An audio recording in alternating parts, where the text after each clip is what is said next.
Hindi ko alam kung nakakatawa 'tong topic na 'to kasi, alam niyo yung ano, cannibalizing? Yung ano, yung, siyempre may mga sa hayop yun yung kinakain mo yung kauri mo.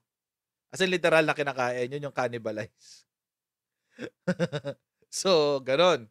Pero kapag ano naman, sa tao ibig sabihin nun yung inaaway mo yung kauri mo. Yun ang ibig sabihin sa tao nun, inaaway mo yung kauri mo. At ito na nga ang nangyayari sa mga kakampings. Inaaway na nila yung kauri nila. Oh, sabi, dahil to sa comment ni Stella Kimbo kanina, di namin to inimbento. Stella Kimbo defends parliamentary courtesy extended by House to Marcos and Sara Duterte's office. Yan. Konting background. In-interview po kasi si Stella Kimbo kanina. Ito po yung interview. Hindi ko na ipapalabas kasi makaka-copyright ako ni ABS. Pero ito yung interview kay pangalan niya, Carmina. Basically, ang tanong lang dyan, ayan si Carmina at si Stella Kimbo. Basically, ang tanong lang dyan ni Carmina, ito. Tungkol pa rin to sa confidential funds. Hindi talaga kayo maka-move on o makakamping. Talagang gigil na gigil talaga kayo sa pondo. Bakit? Bakit? Kasi gusto nyong isipin ng mga tao, ninanakaw yung pera, di ba? In an interview on ANC's Dateline, Thursday, September 7, Kimbo said it has been a long-standing tradition of the House to extend parliamentary courtesy to the OP and OVP during budget deliberation. Yan. Well, simple lang naman yung parliamentary courtesy mga kotsero. Being a co-equal department of the country. Di ba 3 departments yan? It's executive, legislative, judiciary. Bilang co-equal department, respeto mo na lang doon na hindi ka masyadong hindi mo masyadong ku-questionin hanggat walang totoo at damning evidence that there is corruption or malversation. Ganun naman kasimple yun eh. It's that simple. Hindi ko naiintindihan kung saan nanggagaling yun. Sinasabi nila na bias, quote-unquote. Meron sila, andyan sila eh. Nagkataon nga lang na mas marami yung administration na pro-admin kaysa dun sa opposition, which was by design, di ba? Di ba nung election, we actively campaigned for people who are pro-administration. But anyway, meron pa kasing isa. Ito medyo ito yung ini-issue ngayon ng mga kakamping. Sabi, the item existed in 2022. Di ba pinagpipilitan ng mga kakamping na illegal yung transfer ng 125 million na confidential and intelligence funds sa Office of the Vice President kasi daw walang line item. Ano po yung gusto nilang kwento? Ang gusto ho nilang kwento, mga kutsero, isa lang. Nangurakot si VP Sara. Number 1. Number 2, ang enabler ng pangungurakot si President Bongbong Marcos. That's it. Hindi lang ang gusto nilang narrative. Hindi lang ang gusto nilang mapag-usapan. Kasi nga, kapag tumatak sa utak ng mga tao na, nangurakot si VP Sara.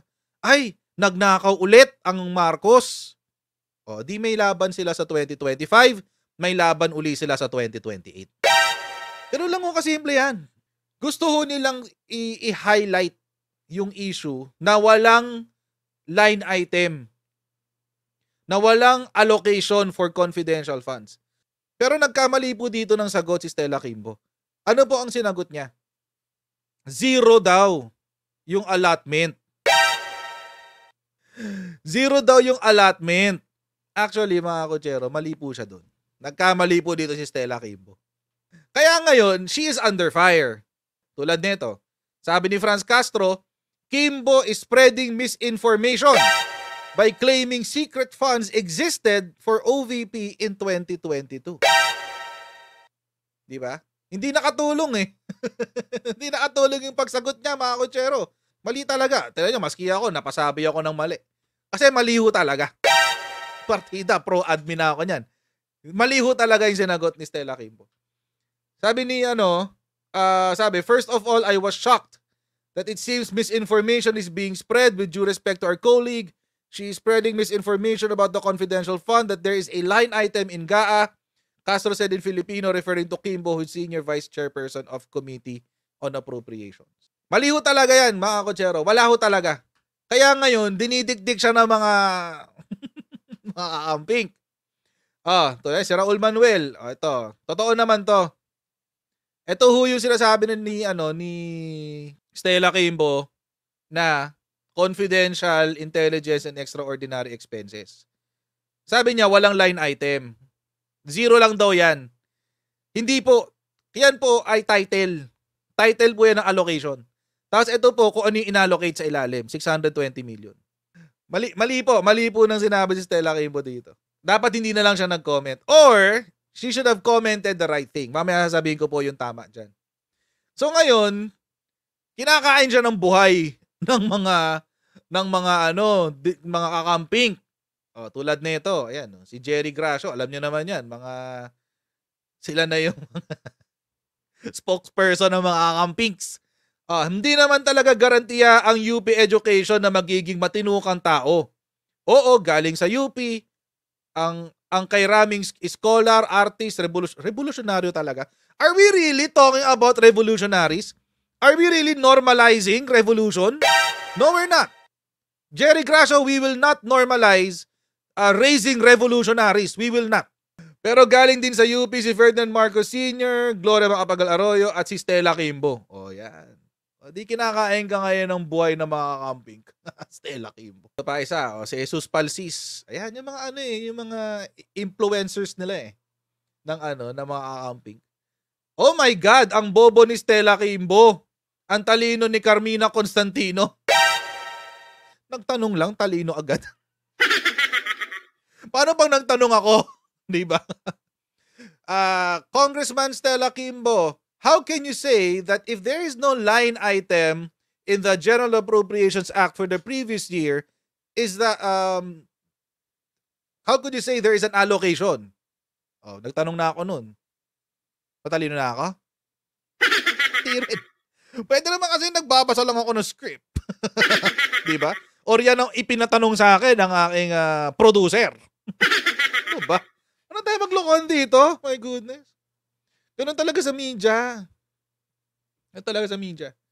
Carmina was already asking a question that presumed legality but wanted to ask, doesn't it set a dangerous precedent? Or precedent? Tapos hindi na gets or ayaw i-gets ni Madam ang balik ni Stella sa same old idea niya.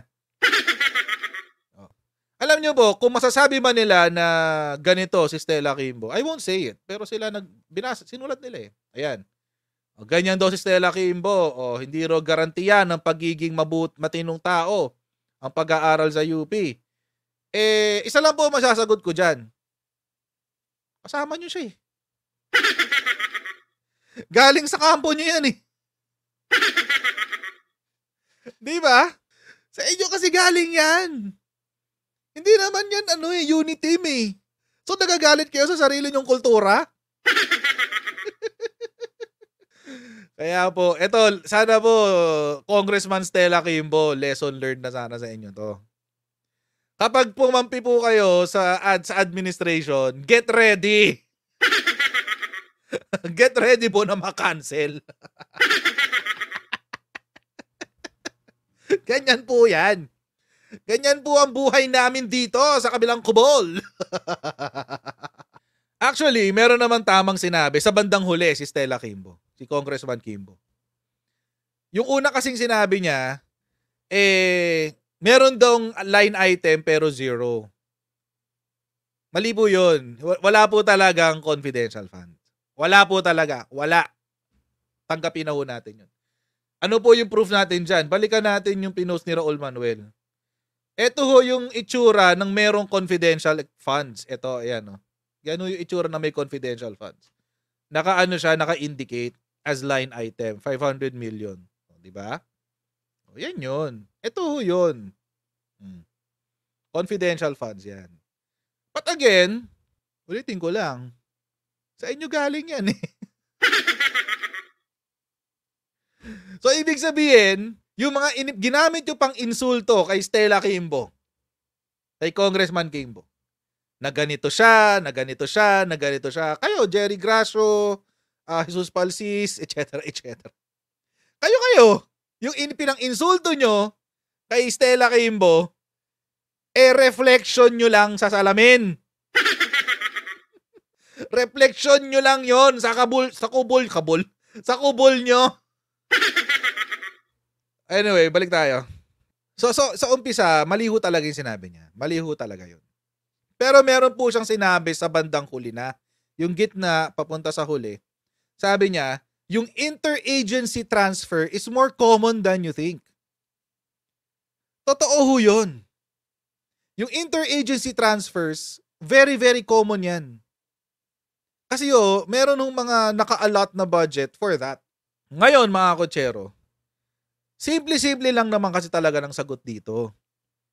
Simple-simple lang. Kung nagbabasa ng balita si Stella Kimbo, kung nagbabasa ho siya ng balita, dapat sinabi na lang ho niya, mga kotsero, etong sinabi ni Chief Justice Lucas Bersamin. Sinagot na ni Chief Justice Bersamin yung legality at yung legal basis ng transfer. Sana sinagot na lang nito ni Stella Kimbo yung Carmina na yan, Carmina Constantino, sinagot na lang niya. The Office of the Executive Secretary Lucas Bersamin already replied to the question of this illegal transfer, quote unquote. Yun na ang sagot dun. Wala nang iba. Wala na hong iba. Kasi po, ito ho talaga yung nangyari. Di ba? Kahapon, tinapik na natin to. Kung hindi niya pa po napapanood at kulang ho kayo sa konteksto, puntahan nyo na lang yung video ko kahapon. Kaka-upload ko lang. Ayan, panoorin nyo na lang yon. Kasi mga kotsero, ito ho talaga yung tamang sagot. Hindi ho niya kailangan ng line item kasi it is a transfer from the contingent fund. That's it. Legal ho yan. Nasa GAA po yan. Nasa General Appropriations Act yan. At may special, kahapon pinakita ko na, may provision ho doon sa contingent fund, that's 13 billion. Pinakita ko sa inyo kahapon.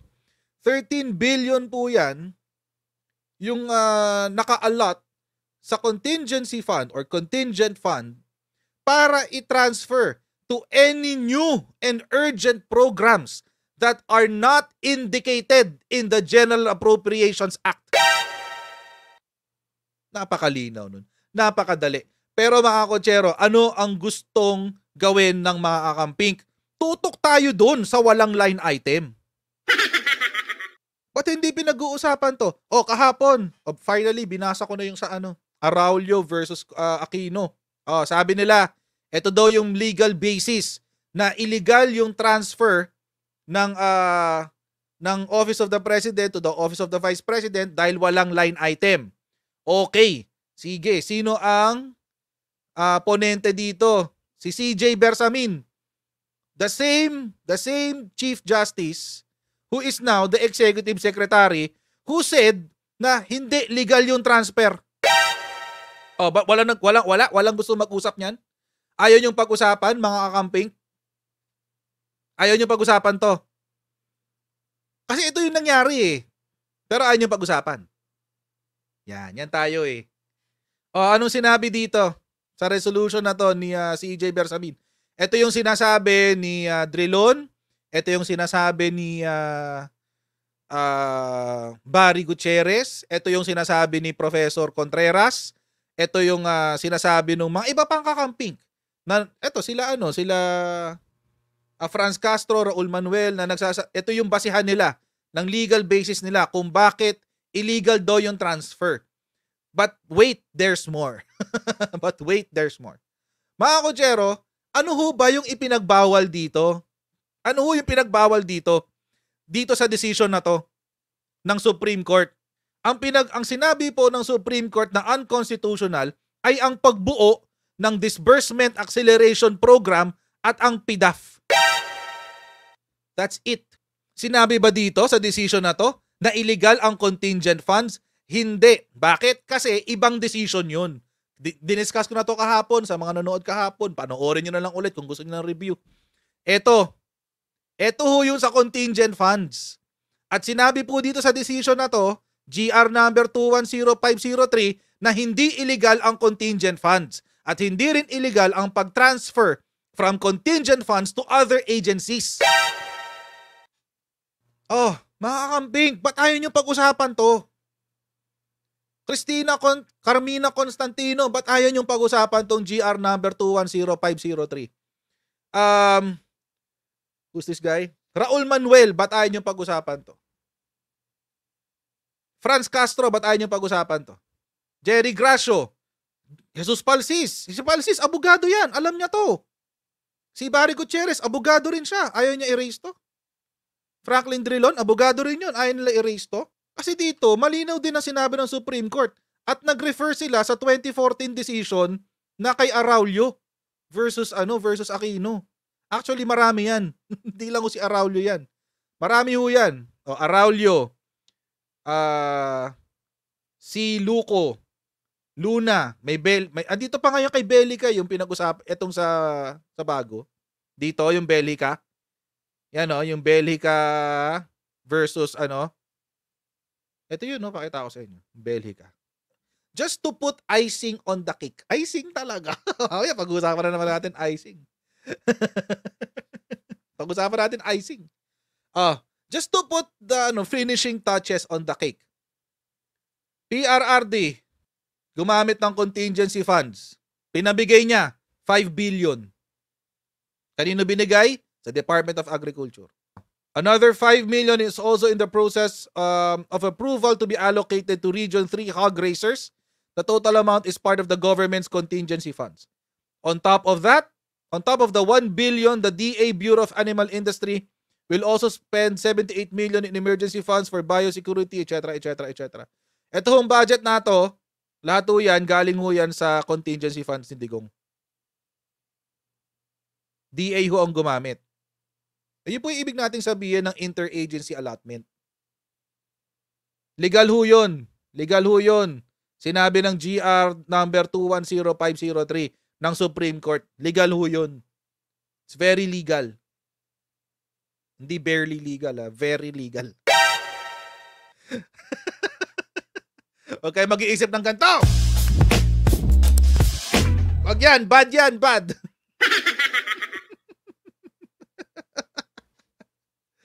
Ay, nako. Wala, patawa lang kasi masyado nang tahimik sa chatroom. Going back. Ganon. Nakakapagtaka lang mga kochero, nakakatawa lang talaga ito mga kakampink na to. Nakakatawa lang ito mga kakampink na to. Bakit? Bakit walang nag-comment nung ginamit yung contingency funds para sa private-public partnership ni Aquino? Lang nagalit, 2013. Walang nagalit, nakakamping. Walang nagalit dito. Yan. Nung ginamit yung contingency funds for PPP, public-private partnership. Tapos yung public-private partnership, hindi pa natapos. Naalala nyo? Bakit? Kasi yung public-private partnership na yan, mga kochero, kasama yung budget ng Skyway Stage 3 na hindi natapos ni Aquino. Walang nagalit, nakakamping. Sabagay, wala pa namang kakamping nun. Dilaw pa lang nun. Walang nagalit na dilaw. Walang nagsabing kurakot. Nagalit na nga yung Malacanang Malacanang, President's Social Fund, not pork. 2013 yan. Panahon ni yan. Panahon niya ni Panot. The other lump sum funds under the SPF are the Calamity Fund, the Contingency Fund, and Miscellaneous Personnel Benefits Fund. Sinabi yan ng spokes nun, si Abigail Balte. Ayan. Nasaan yung mga dilawan nun? Nasaan sila Gracio tsaka sila Palsis para magsisigaw na, kurakot yan! Hindi, illegal yan! Wala, diba? Tahimik. Palakpakan. Palakpakan sa kaipokritohan ng karamihan ng dilawang pink CPP. Wala. Tahimik kayong lahat. Anong dinidikdik nyo? Ang dinidigdig nyo yung kay PBBM at saka yung kay VP Sara.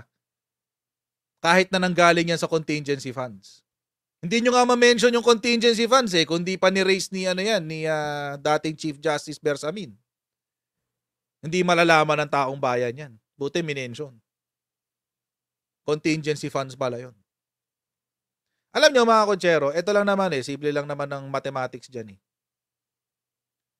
Kung may ebidensya sila, mag-file na ng kaso. And that will be the response. That will be my response. Tinanong ako ng mga dalawamping CPP, di ba? May nag-comment dyan sa baba, sabihin, hindi, ganyan, illegal pa rin yan. Okay, paano naging illegal? Kung Supreme Court mismo na sila lang ang may karapatan na mag-interpret ng batas, sinabi, legal ang contingency fund. Kung meron talagang anomaly, kung may anomalya talaga, at hawak nila yung ebidensya ng anomalya na yan, speak up! Para sa bayan, di ba? Alam niyo yung salitang para sa bayan, gasgas na yan, promise. Okay, so hanggang dito lang po muna tayo mga kotsero. Huwag niyo pong kalimutan mag-like, share, and subscribe sa ating pong Coach Jared YouTube channel, and I'll see all of you in our next Coach Jared Learn! Okay, bye everyone, see you next time. Bye!